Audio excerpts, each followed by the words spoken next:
berkat adanya kebersamaan dari seluruh elemen masyarakat, kemudian juga didukung oleh seluruh tokoh-tokoh agama, tokoh masyarakat, sehingga akhirnya di akhir bulan Oktober yang lalu kita sudah berada di peringkat ke-11.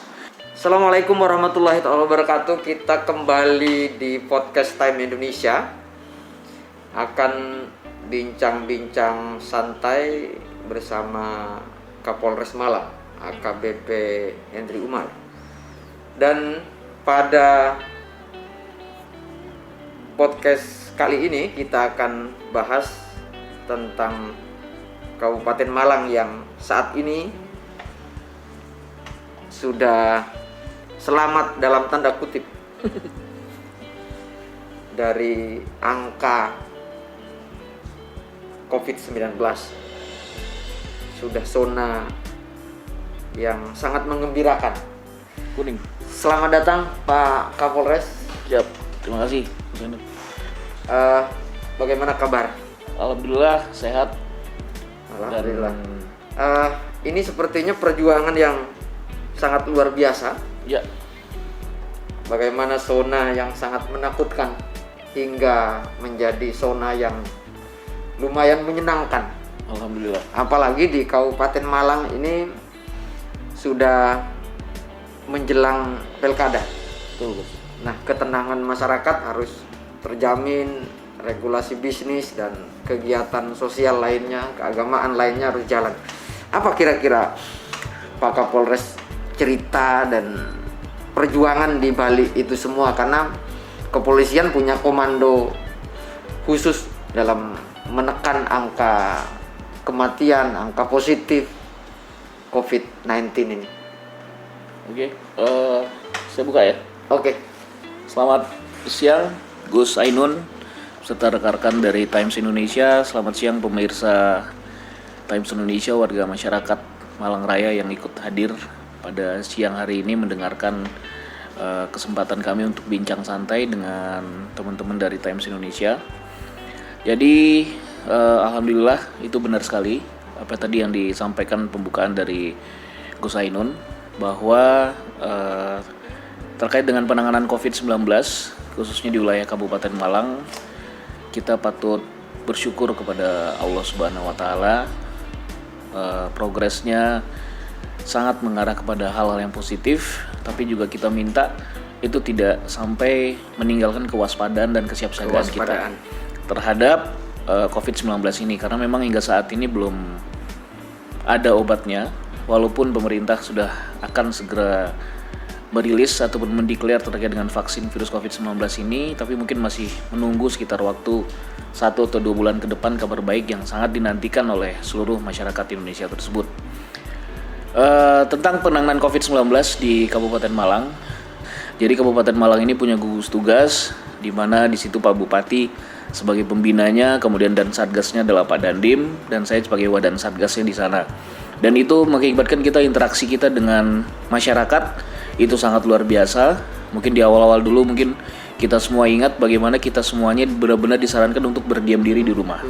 Tapi pada saat warga masyarakat kita sarankan untuk berdiam diri di rumah, kita dari aparat ini malah hampir semuanya turun ke jalan, turun ke lapangan untuk memastikan bahwa masyarakat benar-benar menjalankan kegiatan untuk benar-benar di rumah. Untuk menertibkan situasi dan kondisi saat itu suatu pengalaman yang sangat luar biasa. Mulai dari kita melaksanakan jam malam untuk seluruh wilayah Kabupaten Malang, kemudian juga kita batasi restoran-restoran tidak boleh buka untuk hanya makan di tempat, semuanya harus take home, kemudian untuk makan di rumah, sehingga masyarakat benar-benar kita kurangi aktivitasnya. Kita laksanakan penyemprotan disinfektan secara massal, baik di jalan-jalanan, kemudian sampai ke jalan gang-gang kecil, kemudian sampai juga ke setiap rumah, ke setiap tempat ibadah, itu semuanya kita laksanakan. Termasuk kegiatan-kegiatan himbauan juga kita laksanakan terus kepada masyarakat, kegiatan pembagian masker, kegiatan patroli bersama, itu semua terus dan kita laksanakan menjadi suatu kegiatan yang sangat masif, hampir melibatkan seluruh unsur-unsur TNI Polri, unsur-unsur pemerintahan di tingkat kabupaten, sehingga kita benar-benar menjadi satu komando menjalin suatu kebersamaan yang sangat-sangat harmonis untuk bagaimana membentuk Kabupaten Malang ini menjadi benar-benar kondusif. Di awal-awal tersebut, mungkin di sekitar bulan Juni, Juli, itu angka penularan di Kabupaten Malang memang sangat-sangat memprihatinkan. Kita berada di peringkat 5 besar untuk di seluruh provinsi Jawa Timur. Kemudian angka kematian juga lumayan cukup tinggi. Nah, tapi itu tadi berkat adanya kebersamaan dari seluruh elemen masyarakat, kemudian juga didukung oleh seluruh tokoh-tokoh agama, tokoh masyarakat, sehingga akhirnya di akhir bulan Oktober yang lalu kita sudah berada di peringkat ke-11. Ya, kita alhamdulillah ini sangat luar biasa. Kemudian hal yang sangat menggembirakan lagi itu bahwa kegiatan-kegiatan yang kita laksanakan ternyata itu sangat berdampak kepada menurunnya angka penularan dari COVID-19 ini. Kita laksanakan operasi justisi, mungkin masyarakat banyak yang sangat terganggu dengan kegiatan ini. Kita laksanakan penertiban protokol kesehatan seperti penggunaan masker, penerapan restoran yang benar-benar harus ada prinsip menjaga jaraknya. Restoran harus ada kewajiban sampai cuci tangan, itu semuanya benar-benar kita terapkan. Bahkan kita berikan denda yang sangat tegas kepada para pelanggar-pelanggar protokol kesehatan ini. Masyarakat yang tidak pakai masker bisa kita denda sampai 50.000. Kemudian restoran-restoran yang itu tidak ada tempat cuci tangannya atau tidak ada batasan-batasan penggunaan protokol kesehatan, itu bahkan ada yang sampai kita tutup izin pelaksanaan operasi kegiatannya. Dan ini sangat berdampak. Sampai begitu ya, sampai. Iya, itu sangat sampai kita laksanakan begitu, itu untuk kita tampilkan kepada masyarakat bahwa kita benar-benar serius untuk mengatasi permasalahan COVID-19 di Kabupaten Malang ini. Dan ini ternyata sangat berdampak. Ya, sudah 1,5 bulan terakhir ini angka penularannya sudah sangat melambat.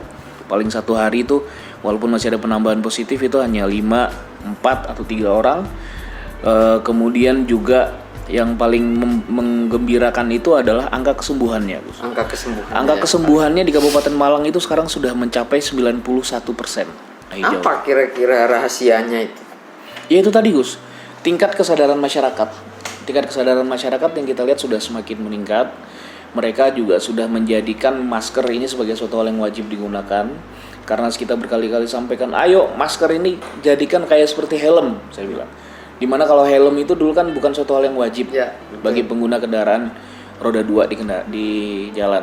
Tapi lama-kelamaan kan itu menjadi suatu kebiasaan dan akhirnya diperkuat dengan aturan hukum yang jelas. Sistem operasinya atau edukasinya apa kira-kira Pak Kapolres yang dilakukan? Karena juga tidak mudah membuat regulasi terus menerapkan, masyarakat mentaati.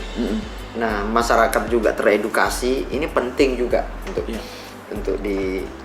menginspirasi banyak pihak bagaimana taat pakai masker, cuci tangan dengan pola tetap beraktivitas. Ya, betul, Gus. Nah, itu yang harus kita garis bawahi, harus tetap beraktivitas. Itu juga terakhir kita dengarkan himbauan Presiden, mana Presiden menyampaikan kita tidak boleh terlalu lama harus berdiam diri di rumah. Ya, jadi jangan sampai kesehatan kita kalah, ekonomi kita juga kalah. Jadi kita harus kembali menggulirkan roda perekonomian kita. Itu caranya dengan mengaktifkan kembali kegiatan-kegiatan distribusi, kegiatan produksi, sehingga masyarakat akhirnya kembali beraktivitas. Nah, tapi dengan jaminan protokol kesehatan itu harus hal yang wajib dilaksanakan. Nah, itu tadi penanganannya yang harus kita laksanakan secara simultan, secara bersama-sama, melibatkan seluruh instansi yang terkait. Jadi kalau misalnya ada Kominfo harus lebih giat lagi dalam penyampaian edukasi, lalu pemberian penyuluhan pembinaan kepada masyarakat. Dengan melibatkan dari TNI, dari Polri, kita pasti siap melaksanakan dukungan-dukungan tersebut. Bahkan dari pemerintahan kabupaten kita sampai membuat suatu satgas. Yang satgas itu sudah disesuaikan dengan kegiatan yang ada di masing-masing OPD. Misalnya kita punya satgas terminal, itu melibatkan dari Dishub dan juga dari unsur TNI Polri di sana. Itu mengamankan kegiatan keramaian masyarakat yang ada di terminal ataupun di stasiun ataupun tempat keramaian lainnya. Kemudian ada lagi satgas penyuluhan, itu juga mereka melaksanakan penyuluhan secara rutin setiap harinya. Baik di tempat-tempat ibadah, baik di tempat-tempat keramaian, itu semuanya dilaksanakan. Ada satgas wisata juga. Satgas wisata juga itu sangat giat melaksanakan. Kemarin long weekend panjang ini, itu kita bahkan sampai sudah komitmen tidak kemana-mana. Setiap harinya kita ngecek ke seluruh tempat wisata. Bahkan saya sampai berapa hari itu ke Balai Kambang itu berapa kali. Balai Kambang, Ngaliep, Ngudel, Goa Cina, semuanya kita datangi untuk pastikan protokol kesehatan dilaksanakan di sana. Itu Dinas Pariwisata juga hadir di sana, termasuk keamanan-keamanan internal, kemudian dari pihak pengelola setempat juga kita libatkan semuanya. Yang menarik dan menjadi himbauan pemerintah juga bahwa protokol kesehatan jalan, tetapi bagaimana mengedukasi ada perilaku atau pola hidup baru yang awalnya tidak terbiasa pakai masker, jadi masker yang awalnya bekerja tanpa menggunakan protokol saat ini harus menggunakan protokol. Nah ini juga apa kira-kira upaya pihak kepolisian yang Pak Kapolres Komando untuk sama-sama menopang kesehatan jalan, ekonomi juga jalan. Salah satu di kabupaten ini karena kota wisata, banyak objek-objek wisata, destinasi wisata alam yang cukup luar biasa. Kira-kira supaya ekonomi tetap mulai merangkak. Ya. Jadi sebelumnya saya koreksi Gus, ini bukan upaya kepolisian. Ini adalah upaya bersama dari unsur-unsur semua pihak yang ada di Kabupaten Malang. Polisi nggak akan mungkin bisa bekerja sendiri. Betul. TNI nggak akan mungkin bisa bekerja sendiri kalau nggak ada koordinasi yang cukup efektif antara instansi-instansi tersebut yang kita kelola dalam satuan tugas yang ada. Satu sama lain harus berkaitan ya. Sangat berkaitan Gus. Jadi itu tadi, misalnya saya mewajibkan kepada seluruh Kapolsek saya. Betul. Seluruh Kapolsek, Anda setiap hari harus melaksanakan operasi justisi 3 kali dalam 1 hari. Dan itu adalah harus dengan melibatkan seluruh unsur-unsur yang terkait. Ajak teman-teman dari Koramil, ajak teman-teman dari perangkat kecamatan, ajak dari Dishub, dari Satpol PP yang ada di masing-masing kecamatan tersebut untuk melaksanakan kegiatan bersama. Dan hal yang sama sudah kita infokan sebelumnya, sudah kita koordinasikan sebelumnya di tingkat kabupaten. Jadi ke Satpol PP, Pak Dandim, Pak Bupati sendiri, Pak Sekda, semuanya itu sudah menginstruksikan hal yang sama kepada masing-masing jajaran, termasuk Kajari dan Ketua Pengadilan Negeri pun juga kita libatkan. Karena operasi justisi yang kita laksanakan ini adalah dengan pelaksanaan sidang hukum di tempat. Jadi ada warga pelanggar, langsung sidang tipiring di tempat dengan langsung dihakimi oleh hakim dari Pengadilan Negeri. Ini kan butuh koordinasi yang sangat panjang, dan ini akhirnya benar-benar dilaksanakan. Jadi Anda bayangkan Kabupaten Malang ini yang punya 33 kecamatan, kalau 1 hari melaksanakan masing-masing kecamatan tersebut 3 operasi justisi, kemudian Polres yang di lingkupnya besar lagi juga melaksanakan kegiatan 3 operasi justisi. Jadi dalam setiap harinya ada pelaksanaan operasi justisi ini 102 kali operasi. Apa kira-kira dari pengalaman selama pandemi ini yang terasa sulit? Ya terus terang kan saya baru menjabat sebagai Kepala Kesatuan Wilayah baru pertama kali di sini. Terus langsung dihadapkan suatu situasi yang menurut saya ini di luar kebiasaan yang normal. Ini suatu kejadian yang luar biasa, bencana dunia gitu. Kontingensi. Jadi kan butuh, sementara anggota kita cukup banyak, mereka menunggu arahan instruksi dari kita. Nah itu jadi kadang-kadang di awal-awal itu saya, dimana kita masih agak awam dengan COVID ini, kita seakan bingung harus melangkah kemana gitu loh. Tapi setelah akhirnya kita koordinasi tadi dengan Kodim, koordinasi dengan pemerintahan kabupaten, akhirnya semuanya ternyata bisa diselesaikan, bisa dikomunikasikan dengan baik. Kadang-kadang kita sampai agak emosi dengan teman-teman dari dinas kesehatan atau dari dinas-dinas lain yang kita anggap itu tidak support secara maksimal. Tapi ternyata mereka juga punya masing-masing caranya, dan sebenarnya mereka punya nafas yang sama untuk melaksanakan hal tersebut dengan maksimal. Cuma belum adanya koordinasi yang sangat baik pada saat itu kita lihat, kita masih menganggap kita masih memiliki ego sektoral dari masing-masing instansi tersebut. Tapi ternyata setelah dikomunikasikan, setelah dikoordinasikan, sebenarnya tujuan kita sama, untuk hanya disesuaikan dengan cara kita masing-masing sesuai dengan tugas kita masing-masing. Contohnya kalau Dinas Kesehatan, mereka kan mengerjakan secara kuratif bagaimana penanganan COVID itu dari sisi Dinas Kesehatan.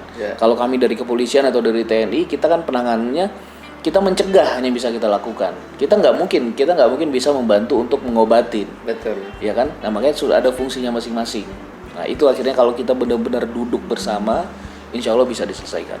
Apa kira-kira Pak Kapolres yang ini kan sudah mulai menghijau lah, mulai mengurang angka itu, masyarakat sudah mulai tenang. apa kira-kira inovasi untuk mendorong bagaimana ini segera pulih, segera stabil, aktivitas kembali berjalan normal, ekonomi berjalan normal, masyarakat juga. Apa kira-kira inovasi atau rencana ke depannya? Sosialisasi dan edukasi kepada masyarakat yang harus lebih kita tingkatkan. Jadi kita harus lebih banyak menginfokan atau menyampaikan kepada masyarakat bahwa perkembangan penanganan COVID itu sudah sampai di sini. Jadi biar kita kembali mengingatkan mereka untuk kembali melaksanakan kegiatan-kegiatan perekonomiannya, ya kan? Kegiatan wisata juga harus mulai terus kita tingkatkan. Nah, tapi tetap yang harus benar-benar kita ingatkan kepada seluruh mereka adalah protokol kesehatan itu menjadi hal yang mutlak dilaksanakan.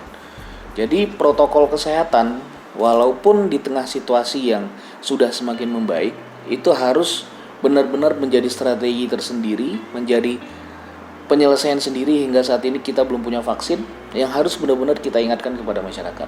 Sosialisasinya harus lebih giat dan penyampaian informasi tersebut harus lebih giat. Kalau masyarakat mau beraktivitas di luar rumah, kita perbolehkan. Ya, kalau mereka kembali untuk melaksanakan kegiatan-kegiatan perekonomian harus kita perbolehkan. Tetapi yaitu protokol kesehatan yang harus kita ingatkan.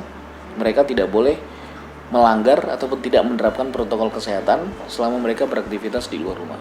Babin Kamtibmas tetap melakukan edukasi di pasti ya desa. Babin Kamtibmas dan Babinsa itu mungkin mereka adalah unsur-unsur yang paling sangat berjasa, salah seorang yang sangat berjasa dalam penanganan COVID ini. Betul. Mereka setiap hari turun di masing-masing desanya. Ya, Anda bayangkan 361 desa yang ada di Kabupaten Malang ini, itu di setiap desa tersebut ada Babin Kamtibmas dan ada Babinsanya. Jadi mereka setiap hari bersama dengan perangkat desanya itu turun ke masyarakat satu persatu. Misalnya Anda bayangkan kalau ada yang baru pulang kampung dari TKW, siapa yang ngecek? Betul. Ya kan, mereka yang mendatangin rumah itu. Mereka yang mendatangin rumah TKW tersebut, memberikan himbauan termasuk mendampingi dari bidan desa ataupun dari puskesmas untuk mengecek kondisi kesehatan mereka setelah mereka kembali dari luar tempat tersebut. Babin Kamtibmas yang setiap hari pindah-pindah masjid ini, masjid itu, Babinsa yang dari gereja ini, gereja itu, mereka semuanya menyampaikan himbauan terkait dengan protokol kesehatan ini. Jadi itu merupakan, mereka adalah tokoh-tokoh utama selain dari tokoh masyarakat, tokoh agama kita semuanya, yang saya yakin itu bekerjanya sangat luar biasa. Makanya saya sampaikan kepada Pak Dandim, kepada Pak Bupati, termasuk kepada Pak Sekda, kita harus nanti membuatkan penghargaan tersendiri ataupun penghargaan kepada orang-orang yang kita anggap sangat berjasa dalam penanganan COVID-19 ini. Biasa nanti direncanakan itu. Boleh, Gus. Direncanakan. Oke. Itulah beberapa pandangan, beberapa kisah, beberapa pengalaman yang bisa diambil dari bencana pandemi ini. Terima kasih Pak Kapolres yang sudah banyak memberikan beberapa pandangan, beberapa motivasi, penyemangat bagi masyarakat Kabupaten Malang khususnya dan rakyat Indonesia pada umumnya. Saya pemimpin redaksi Time Indonesia akan kembali di podcast Time Indonesia di tema yang berbeda.